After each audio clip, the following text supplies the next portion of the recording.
Pues les doy la bienvenida a esta sesión de Letras en Vivo, un ciclo de presentaciones de escritores y escritoras, lo mismo locales que de otras entidades del país, e inclusive extranjeros cuando ello es factible, todo en el afán de promover un acercamiento cercano de ellas y ellos a los aficionados a la literatura.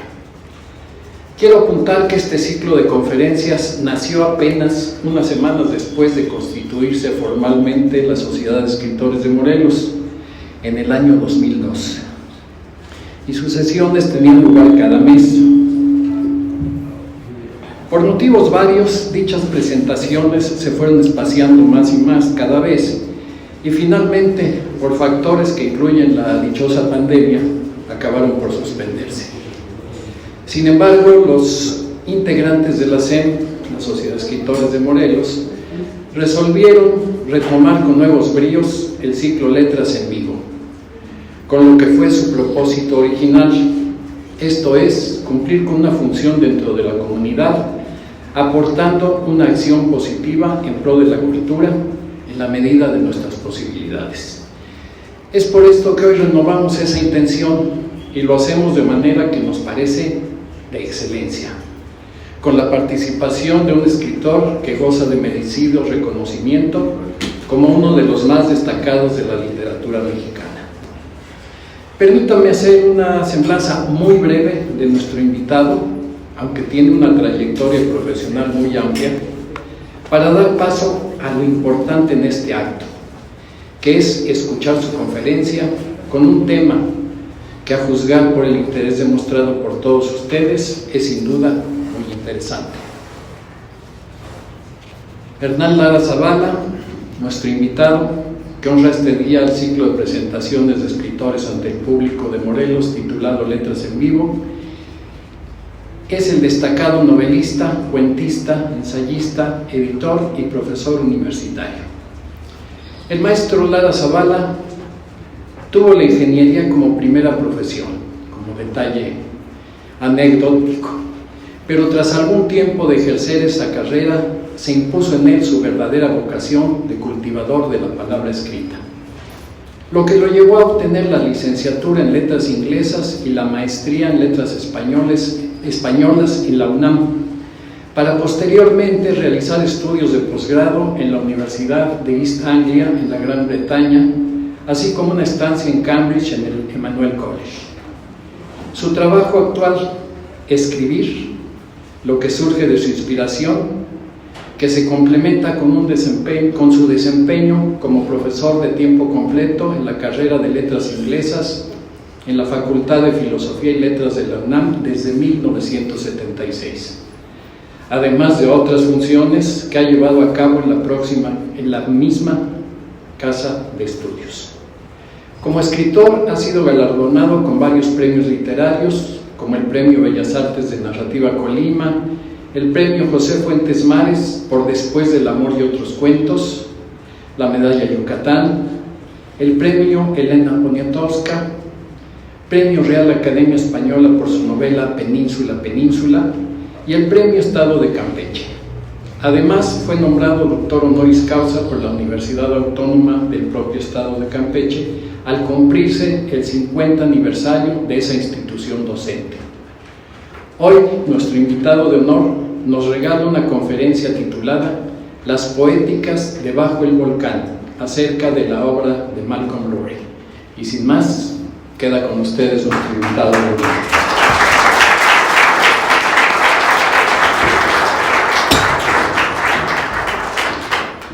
Muchísimas gracias, maestro, por su presentación. Realmente debo decir que no sé, porque el anuncio de conferencia magistral, que estoy acostumbrado a ella, no vayan a creer que me da miedo, pero no quiero aburrirlos, no quiero echarles un chorro que a lo mejor a ustedes puede o no interesarles. Lo primero que quiero decir es darle mi reconocimiento a la gente que hizo posible que esté yo aquí, a Alba Castillo Nájera, que es amiga, colega, cómplice, y a quien le tengo un gran respeto y una gran admiración, porque como ya se lo dije en alguna ocasión, con su novela ella me enseñó que la gente puede cambiar de piel. Bueno, a todos ustedes, amigos, colegas, me siento muy honrado de que estén aquí por muchas razones. Voy a improvisar un poquito si no les molesta, en el sentido de que yo viví aquí en Cuernavaca durante 10 años. Mi admiración por Malcolm Lowry proviene de muy atrás. Yo creo que es una de las grandes novelas del siglo XX y que curiosamente no ha sido totalmente reconocida, no lo van a creer, en Inglaterra. O sea, pero cuando yo estuve en East Anglia, la mayor parte de mis profesores me decían, cuéntanos de Malcolm Lowry, ¿qué pasó con él? Voy a romper el cartabón aquí, voy a saltarme la parte académica, porque hay muchas cosas que voy a comentar de todos modos, pero me gustaría improvisar un ratito con ustedes para no aburrirlos. El hecho es que Malcolm Lowry en Inglaterra, cuando yo estuve ahí en el año de 1981-82, todavía no tenía el reconocimiento que ha adquirido poco a poco. Mucha gente piensa que Malcolm Lowry fue discípulo de una serie de gente, de grandes escritores, por decirlo de alguna manera, como James Joyce, como vamos a decir Christopher Marlowe, James Joyce, T.H. Lawrence, un grupo importante. Pero para mí lo más interesante, lo que realmente vale la pena, es que cuando Malcolm Lowry llegó a México, tuvo un gran descubrimiento. Y llegó a México por una mera casualidad, porque él estaba viviendo en Estados Unidos y ya se había casado con su primera mujer, que se llamaba Jean Gabriel. Y Jean Gabriel, que fue en cierto modo, yo diría, el amor de su vida, lo acompañó y él tuvo que salir, como pasa muchas veces, tuvo que salir de Estados Unidos para poder renovar su visa, la visa de inglés. Y entonces se le ocurrió que a dónde iba a ir, dijo, pues vamos a México. Él ya había sido lector de D.H. Lawrence. D.H. Lawrence fue un gran escritor. Yo diría, hay muchos escritores que descubrieron a México previos a D.H. Lawrence, pero D.H. Lawrence, vamos a decirlo así, fue el que lo romantizó. Perdón la expresión, el eufemismo, pero D.H. Lawrence estaba buscando, cuando vino a México, el sol, aunque no me lo crean, estaba buscando el sol. Él creía, él tenía la ferviente idea de que el sol infundía vida, y entonces llega a México buscando, vamos a decir, y cuando infundía vida, también debo decir, infundía deseo sexual. D.H. Lawrence era un erotómano a su manera, pero entonces Malcolm Lowry lee a Lawrence y de pronto se da cuenta de que ahí había una beta. No la acabó de descubrir en los términos de, digamos, de decir, vengo a buscar a D.H. Lawrence, vengo a buscar al país del sol, vengo a buscar lo contrario, digamos, a la civilización inglesa, a lo riguroso y a lo acartonado de los ingleses, para ser otro. Viene con su primera mujer, se llama Jane Gabriel, y cuando llega a México, primero viene a la Ciudad de México, etc. Finalmente decide establecerse en esa ciudad, en la ciudad de Cuernavaca. La ciudad de Cuernavaca, que es una ciudad mágica en muchos sentidos. ¿Por qué? Porque es la ciudad presuntamente de la eterna primavera. Es la ciudad, sí lo es, yo creo que sí es la ciudad de la eterna primavera, pero también es la ciudad, como él le llamaría, infernal. No porque sea infernal en términos ni físicos ni nada, al contrario, la eterna primavera permanece, pero recordemos que Cuernavaca está bajo la influencia del Popocatépetl, y el Popocatépetl y el Ixtas igual, ¿no? Digamos, son dos símbolos importantísimos para la cultura mexicana: la mujer dormida y el guerrero que se queda esperando a que despierte la mujer. Todo esto es lo que permite que Lowry de pronto establezca, vamos a decir, un símil, porque es la palabra, un símil de lo que él estaba sintiendo. O sea, él ya había transcurrido, él estudió en Inglaterra, estudió en un college que se llamaba Catherine College, que curiosamente no lo ha valorado en los términos que valdría la pena, porque, como les digo, cuando yo llegué a la Universidad de East Anglia, todo el mundo me preguntaba, y bueno, ¿y por qué Malcolm Lowry no ha sido reconocido? Fue reconocido fundamentalmente, primero por los norteamericanos. Aida, mi esposa, tradujo la biografía de Gordon Bowker, en donde dice que en realidad él fue el gran promotor de Malcolm Lowry, fue un editor norteamericano. Por él tuvo muchísimos rechazos, porque yo digo que hay dos tipos de escritores: el tipo de escritor que es ovíparo y el tipo de escritor que es vivíparo. ¿A qué me refiero con esto? El escritor ovíparo es el que de pronto tiene una idea, como una gallina, y de pronto pone un huevo. El escritor vivíparo tiene que ir haciendo ensayos de error, es decir, un poquito, digamos, inductivamente, ensayo y error. Como ustedes se podrán imaginar, el caso de Malcolm Lowry fue el del vivíparo. ¿Cuál fue el origen de la novela Bajo el Volcán?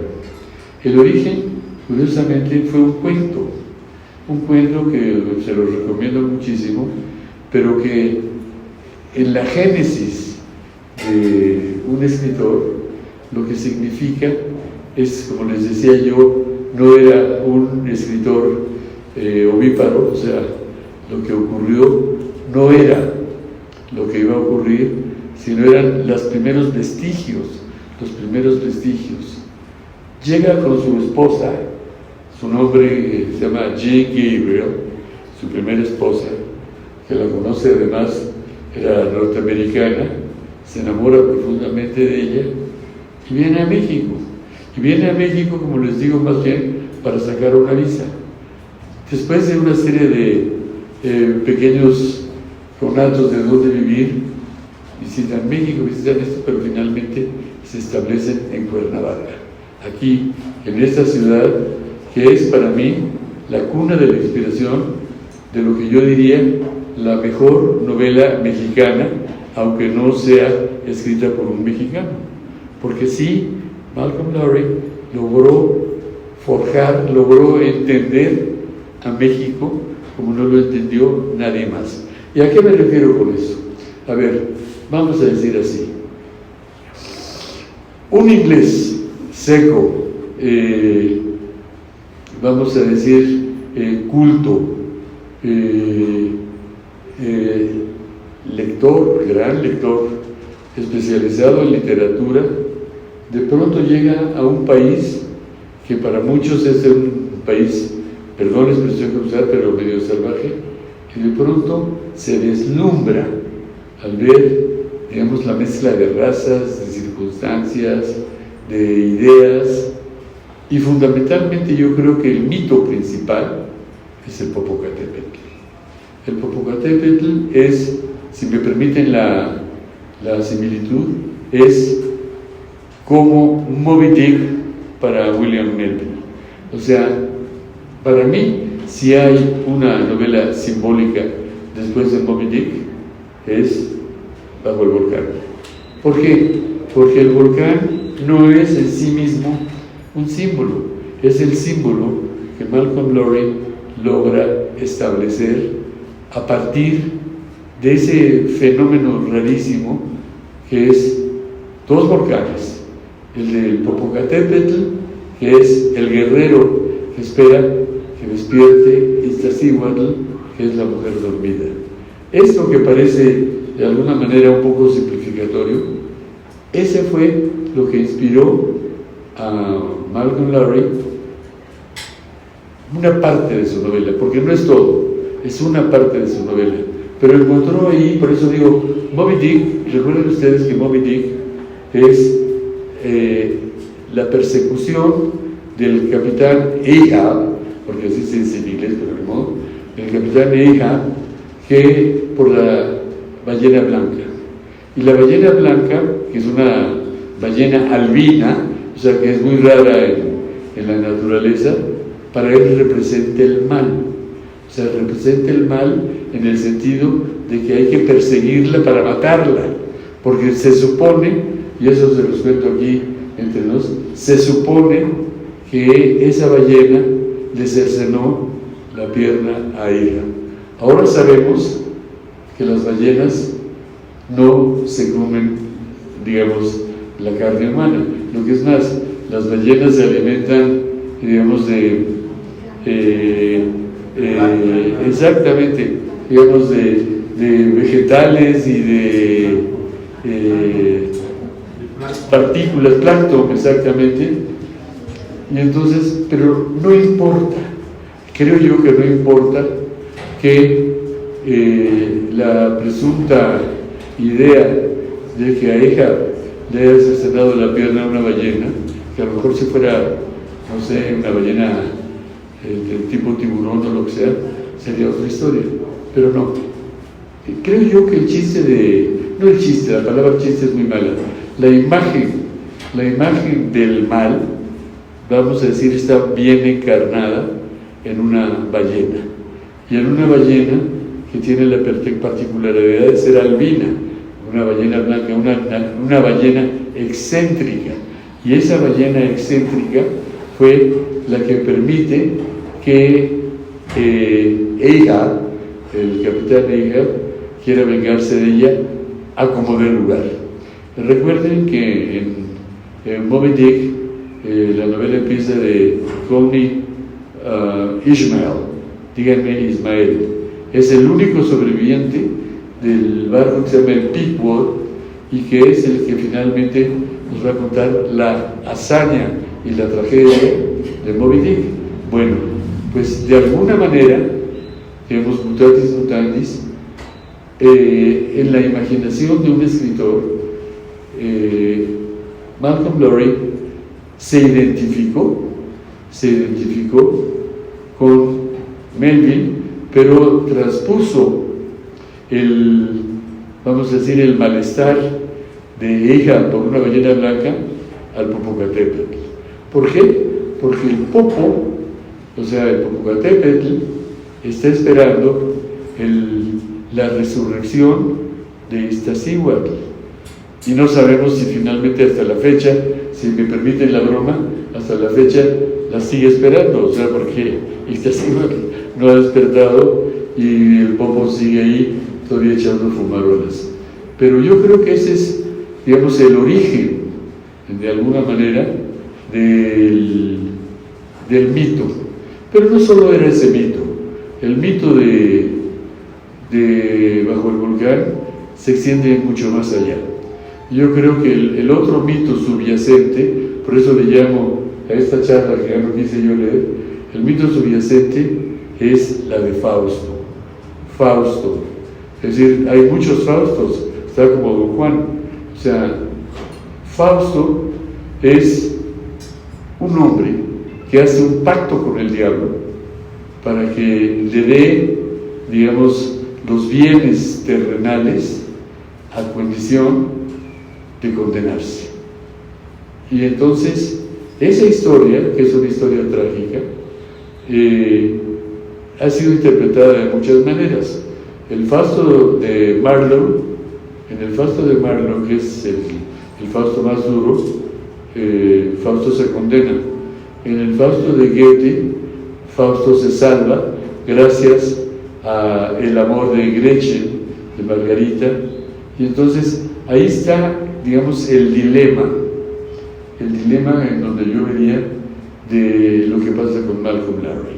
Ahora, Malcolm Lowry, como les digo, llega a México buscando la inspiración de D.H. Lawrence, pero llega con una esposa muy bonita, que se llama Jane Gabriel, y enamorados los dos, se ven en la necesidad de vivir, no me acuerdo, 6, 8 meses en Cuernavaca.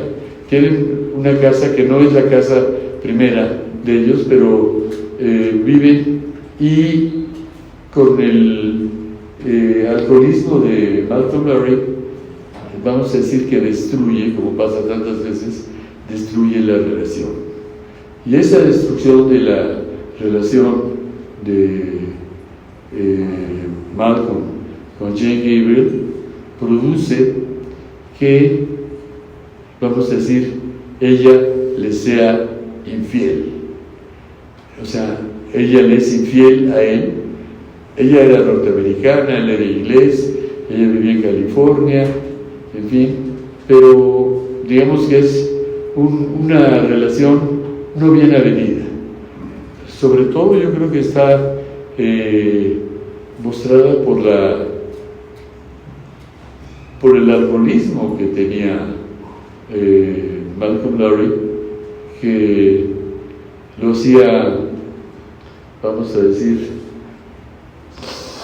no necesariamente impotente, pero sí, digamos, ajeno a la relación. Y eso fue lo que permitió que Jane Gabriel, digamos, le fuera infiel y buscara relaciones por otro lado.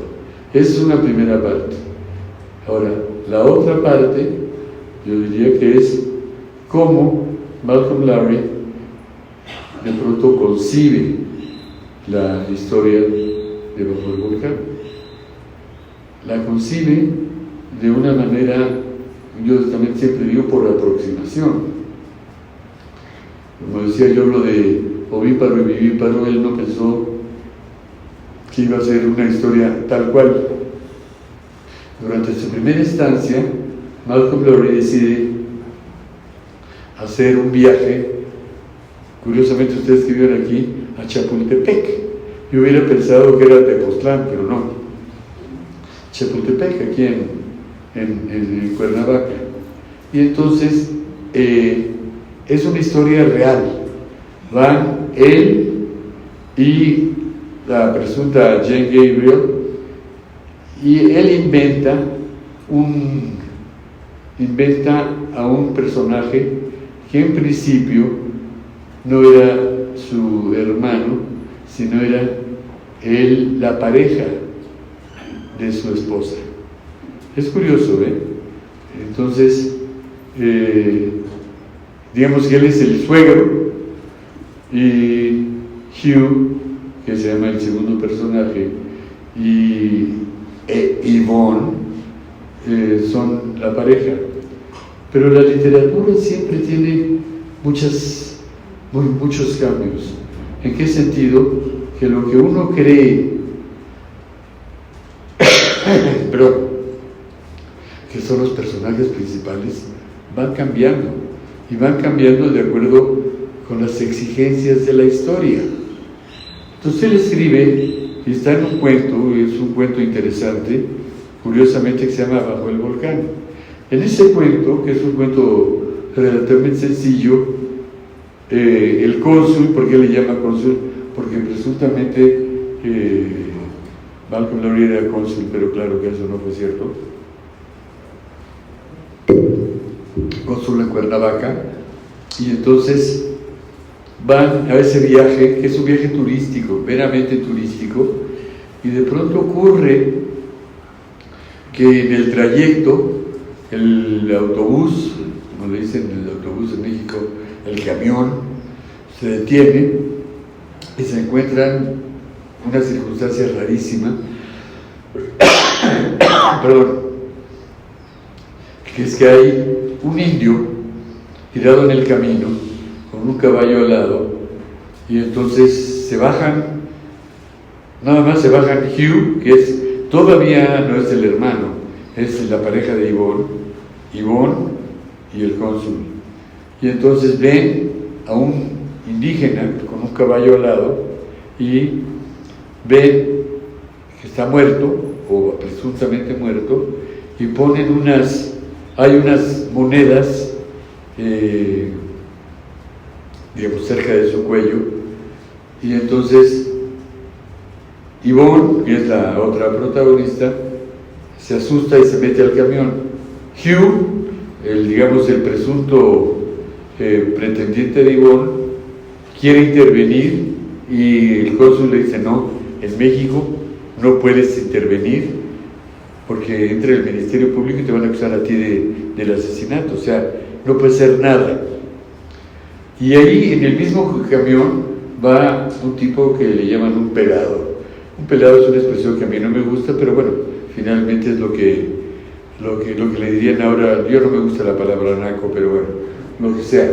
O sea, un hombre digamos inculto y abusivo. Y cuando se vuelven a subir al camión, el cónsul se da cuenta de que el pelado, que fue el que se bajó a ver al indio asesinado que estaba ahí con un caballo, viene con las monedas ensangrentadas en la mano. Eso es lo que yo le llamaría la génesis de la novela.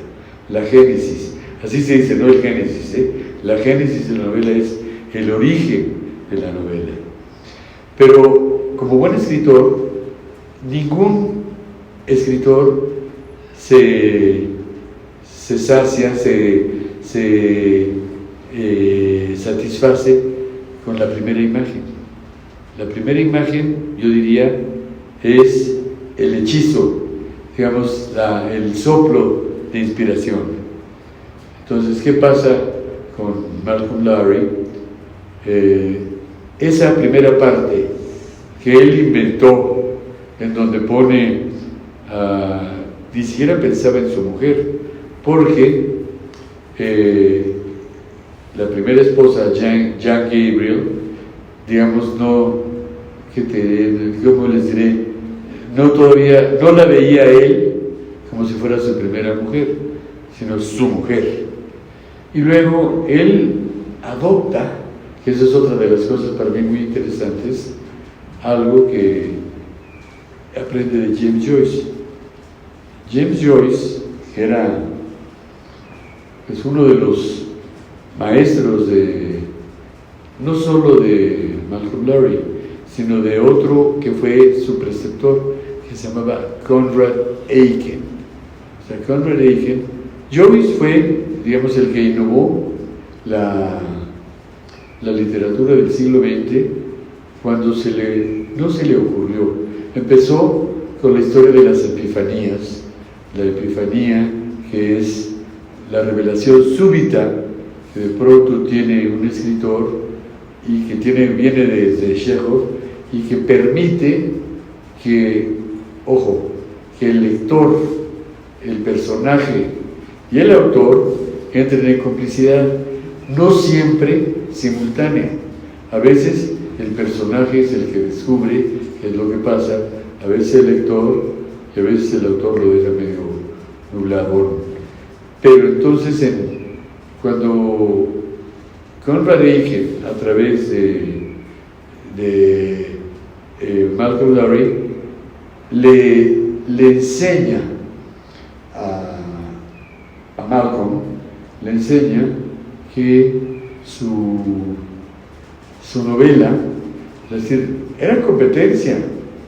Malcolm Lowry y Conrad Aiken, uno era su tutor, su preceptor, y el otro era el discípulo. pero como pasa tantas veces, el discípulo y el alumno combaten y a veces a ver a quién le va mejor. Y ahí le fue mejor a Malcolm, pero Malcolm es el que tenía, vamos a decir, la fortaleza y la visión. Bueno, para decirles que en pocas palabras, una de las fuentes de inspiración de Malcolm Lowry fue James Joyce. ¿Y qué era lo que daba a James Joyce? Era lo que le llaman la corriente de conciencia y sobre todo la estructura de la novela Ulises, que eran 12 capítulos, 18 capítulos de James Joyce y los 12 capítulos de Bajo el Volcán.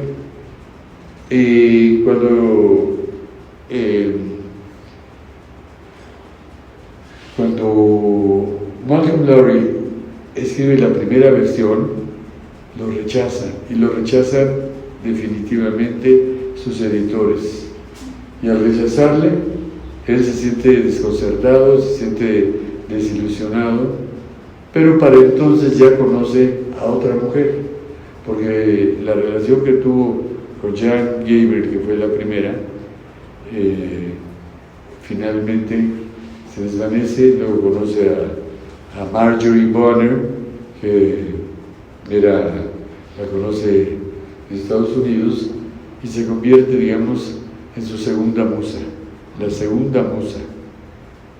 Y entonces, como sucede con los escritores, de pronto une a Jan Gabriel con Marjorie Bonner y convierte a ellas dos en Yvonne.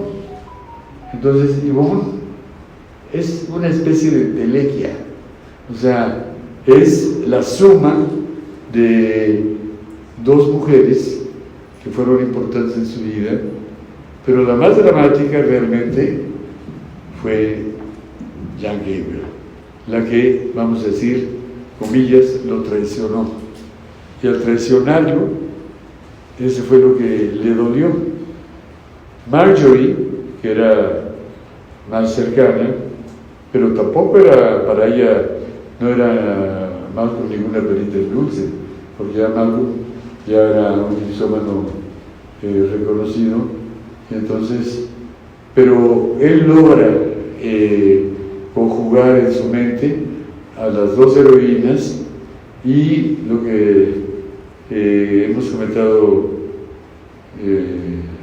Horacio y yo, que las infidelidades de Yvonne no son necesariamente las infidelidades de la protagonista, son otras infidelidades. Bueno, para decirles que en pocas palabras, la influencia importantísima de James Joyce y luego la influencia importantísima del mito de Fausto. Fausto como el hombre que se va a condenar a los infiernos, o en su defecto se puede salvar. Y ese es yo diría que ese es el dilema grave y grande de Bajo el Volcán. O sea, ¿qué es lo que va a pasar con el cónsul? Hay una cuestión que para mí es muy importante, y que es que el dilema, a ver, si tenemos que consultar en el mito de Fausto y en el mito de Adán y Eva, porque acuérdense que Cuernavaca es, en cierto modo, así le llama Larry, el paraíso infernal. ¿Por qué paraíso infernal? Porque la ciudad de la eterna primavera es el paraíso. Infernal, ¿por qué? Porque ahí están el Popo y el Ixtlacíhuatl, que es el símbolo de la separación y de la imposibilidad del amor. Y eso yo creo que ahí es donde radica, digamos, el quid de la novela. Y yo lo pensaría así, a ver, ¿se salvan el cónsul e Yvonne o se condenan? Como les digo, en el típico mito fáustico, en un caso, en el caso de Marlowe, se condenan. En el caso de Marlowe, Fausto no se puede arrepentir. No me arrepiento y se condena.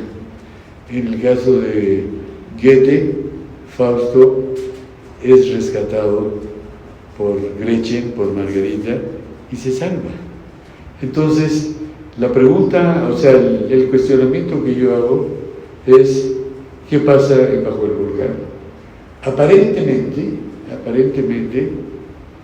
los dos, digamos, sucumben. ¿En qué sentido? Ha habido una serie de... Malcolm Lowry estaba obsesionado con toda la parte cabalística, con toda la parte de los símbolos. Para él, el mundo era un arcano, en donde cada uno tenía que descubrir y descifrar qué era lo que pasaba. Y para descifrar lo que pasaba, o sea, sí era una parte mística, pero más que mística, porque no era necesariamente deísta, era una parte, como les digo, todo tenía algún significado. Cuando él viene en Cuernavaca, el rótulo de 666 es el infierno y así lo interpreta él. O sea, son una cosa tras otra, empezando ya, como les digo, el Popo, Iztaccíhuatl, la Malinche, Cortés, Maximiliano, Carlota. O sea, lo que ve él ahí es una serie de referencias culturales, una serie de referencias históricas, que él se identifica con ellas. Y cuando se identifica con ellas, lo que le ocurre, que es muy importante, es que en principio Yvonne lo abandona. O sea, Yvonne abandona al cónsul. Y entonces eso le da, vamos a decir, el sustento, la oportunidad, el pretexto para su alcoholismo y para su dipsomanía. ¿Por qué? ¿Por qué bebes? Porque me dejó. ¿Y eso qué tiene que ver? Pues me dejó. Pero resulta que un día Yvonne regresa.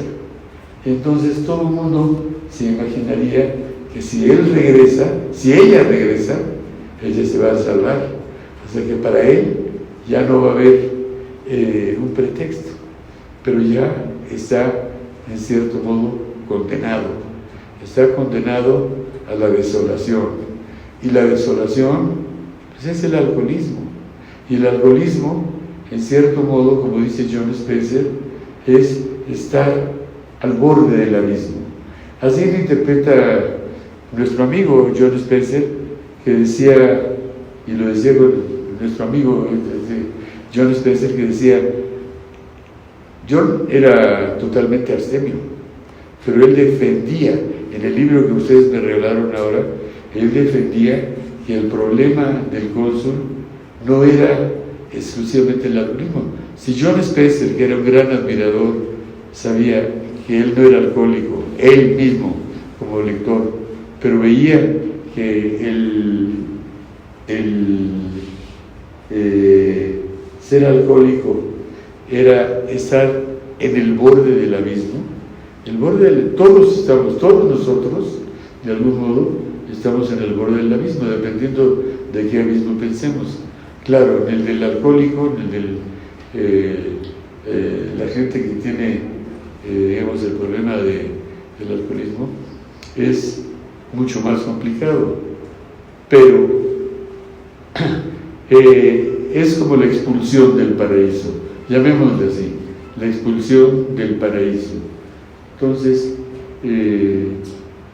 bueno, pues lo que pasa en el caso de Malcolm Lowry es que, y es esta paradoja, cuando llega Yvonne a Cuernavaca de regreso, que yo lo he comentado muchas veces con el Alba, y él está desolado, está vestido de smoking, sin calcetines, con la corbata desabrochada, pero todavía la corbata de moño donde se podía anudar, hablando con doña Goya, con un gallo en el bar, y está él perorando, es la palabra, perorando, y de pronto aparece Ivonne, la mujer por la que a la que ha estado añorando durante, no sé, el año que ella lo abandonó. Y como es un alcohólico que ya padecía de delirium tremens, él cree que lo que está viendo es un efecto de su alcoholismo. O sea, piensa que está alucinando. Ella de pronto le dice, ella viene, de ahí se combinan de una manera muy interesante Ivonne y, bueno, vamos a decir Marjorie y su primera esposa Jan Hegel. Entonces,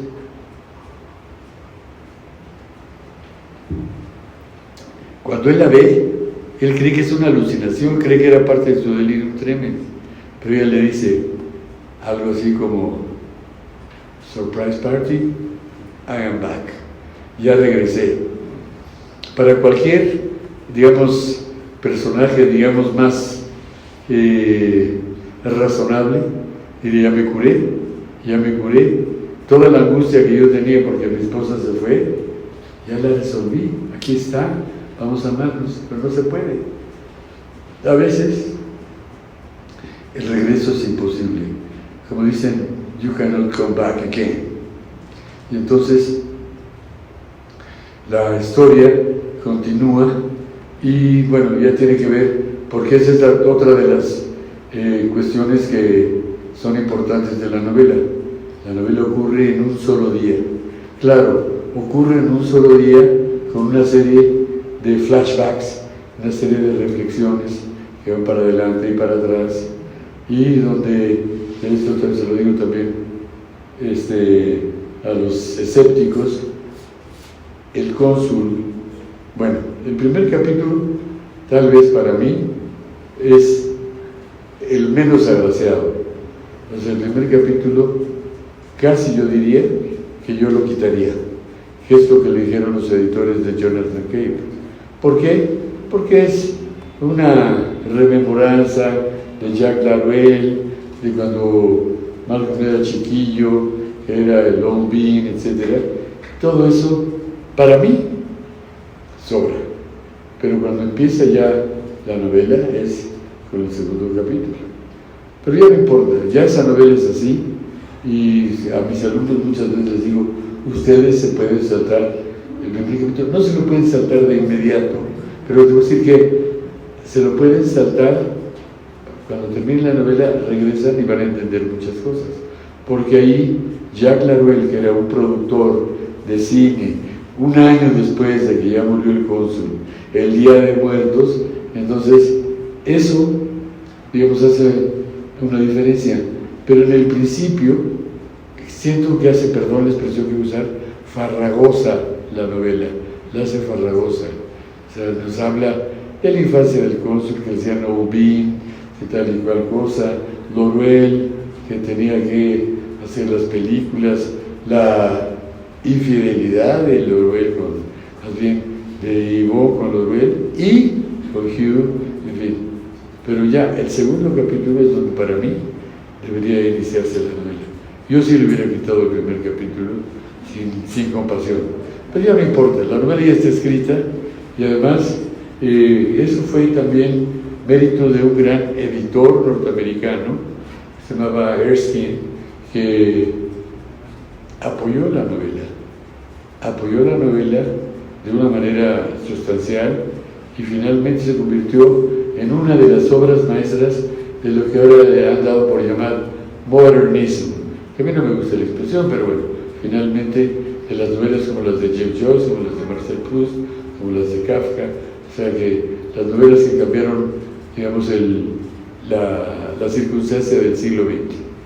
Entonces, pero para mí lo fundamental es el dilema de qué ocurre cuando llega Ivonne a Cuauhnáhuac, porque así le dice él no le pone Cuernavaca, le pone Cuauhnáhuac, cuando llega a Cuauhnáhuac Ibón, y entonces, ¿cuál es la circunstancia? Perdón, ¿cuál es la circunstancia en donde se enfrentan? Ibón está dispuesta a volver con el cónsul. El cónsul ya no puede. Entonces viene en lo que yo llamaría el descenso a los infiernos. Cuando digo el descenso a los infiernos, se va denigrando poco a poco. Entonces, cuando ella llega, van juntos a la casa del cónsul y él se echa un regaderazo. Entonces vamos a Tomalín, que es también una manera, vamos a decir, metafórica, a Tomalín. Y de pronto, bueno, están varias escenas importantes, pero creo yo que la principal es la corrida de toros, donde Hugh, el hermano, torea, donde el cónsul, hay que recordar que Hugh estuvo en la Guerra Civil Española, que eso es otra de las cosas. A mí me gustaría, ya se los dije a algunos de mis alumnos, me gustaría muchísimo una historia, más bien una interpretación de Bajo el Volcán a la luz de la Guerra Civil Española y de la confusión que se da entre el cónsul y Hugh. Hugh venía de la Guerra Civil Española. Y en la Guerra Civil Española, bueno, pues como sabemos, particularmente en México fue en contra de Franco, y entonces tomaban la Guerra Civil Española como parte, vamos a decir, de un comunismo. Y en México existían los sinarquistas, y los sinarquistas eran, vamos a decir, los conservadores. Cuando el cónsul se sube, como le llaman, a la máquina diabólica, que es como el martillo, con Hugh, a Hugh se le caen las identificaciones, y los sinarquistas lo confunden a él, al cónsul con Hugh. Hugh era el que era pro-republicano, y el cónsul pues era, vamos a decir, no ajeno, pero no tan definido políticamente. Y todo eso es lo que propicia finalmente el asesinato del cónsul. Y el asesinato del cónsul es un asesinato a mansalva. Y ese asesinato es, vamos a decirlo así, la parte trágica de la novela. Pero, ojo, ese asesinato ocurre de una manera, yo diría, proverbial, o si me pienso más que proverbial, de una manera profética, de el cónsul e Ibón van a morir el mismo día que llega Ibón, que llega a las 7 de la mañana. A las 7 de la noche, ella, digamos, atropellada por un caballo que se va anunciando desde el principio que tiene un 7 en la grupa, y el cónsul que se mete a un prostíbulo en donde están los sinarquistas, se mete con una putilla ahí, y entonces ella muere por un caballo y el cónsul muere asesinado de un balazo, y echan su cuerpo a una barranca donde después echan a un perro muerto. Entonces el dilema, lo que yo pienso, el dilema es, ojo, cómo interpretar la muerte de el protagonista y la protagonista a la luz de sus muertes. Entonces, y sobre todo la luz del mito fáustico. El mito fáustico en el sentido de se salvan o no se salva la pareja. ¿Existe la redención del amor o no existe? En apariencia, cualquiera diría que no existe la redención del amor. ¿Por qué? Porque la muerte, vamos a decir, es por separado. La muerte no tiene que ver con el amor, no tiene que ver, sino es casi como un elemento del destino. Los dos se van a morir a las 7 de la noche. El cónsul no puede consumar su amor con Yvonne cuando ella va por él y se bañan y él ya es impotente, y ella aguanta, y entonces, pero vamos a decir que ese rechazo de parte, no rechazo, esa incapacidad de parte de él no está, digamos, relacionada con el rechazo de ella por él, pero él se va borracho y se va a una especie de zona roja y ella se queda con Hugh. Y como les digo, a las 7 de la noche ambos mueren. Una, porque el caballo que tiene grabada en la grupa el número 7, que son las 7 de la noche, que es la parte mística de Malcolm Lowry, y el otro porque los anarquistas, los conservadores, diría, ya saben quién, you know who, pero bueno, esos eran los reaccionarios, no sé, conservadores. Pero entonces, el dilema está en cómo interpretar la muerte de ambos protagonistas. Una posibilidad es nunca se volvieron a unir, porque cada quien murió por su lado y cada quien.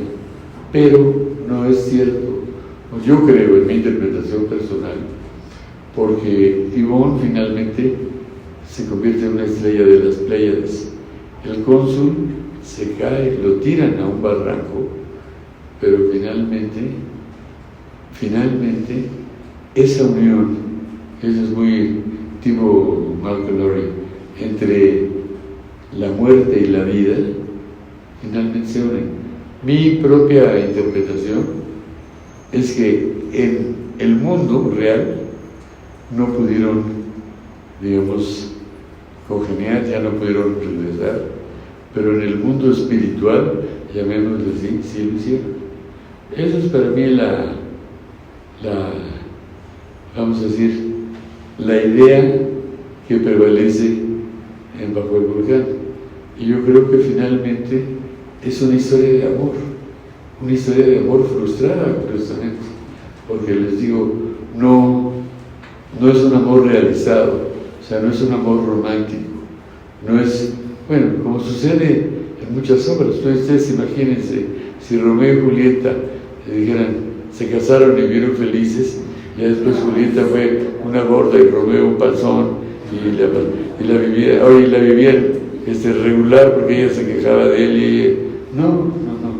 El chiste era dejar el elemento misterioso del amor, a pesar de que ella, sin lugar a dudas, y eso ya lo platicaremos, ella sí le fue infiel al cónsul. Pero ¿qué más da? Si finalmente, ¿qué más da? Es decir, el amor supera hasta la infidelidad. Entonces, bueno, última aclaración, que es lo que decía yo de John Spencer. John Spencer, cuando hablaba, como les digo, él era totalmente abstemio, pero cuando hablaba de Malcolm Lowry, defendía de algún modo su dipsomanía, la defendía. No, ¿qué les diré? No como un acto de identidad, sino como un acto de entendimiento. Y eso es lo que a mí más me gusta, de parte de John y de parte de, evidentemente, Malcolm Lowry. Malcolm Lowry tuvo una vida realmente trágica. Al final de su vida, se supone que él se suicida. En la biografía de Gordon Bowker se hace la insinuación de que tal vez su esposa Marjorie, que es Yvonne, lo mató. Yo lo dudo, no lo sé, pero había ahí ciertos indicios de que ya estaban, porque antes de morir él se enoja, sale de su casa y ya no sabemos si él mismo se emborrachó, se tomó lo que sea, o finalmente, ¿qué más da? Lo que logró Malcolm Lowry es convencernos a nosotros los lectores de que el protagonista y la protagonista finalmente se unieron, no en la tierra, curiosamente, sino ella en el cielo y el otro en el infierno. O sea, se hizo una especie de bipolaridad ahí, porque al cónsul lo matan, lo asesinan, luego lo echan a un barranco, que el barranco también es importantísima como imagen. Lo echan a un barranco y a Yvonne la sube a las Pléyades. Entonces, en una típica imagen lowriniana, el cielo y el infierno, la gloria y el castigo se unen. Y eso es lo que para mí vale muchísimo la pena. Bueno, pues muchas gracias por su atención, muchas gracias por su apoyo y muchas gracias por su hospitalidad.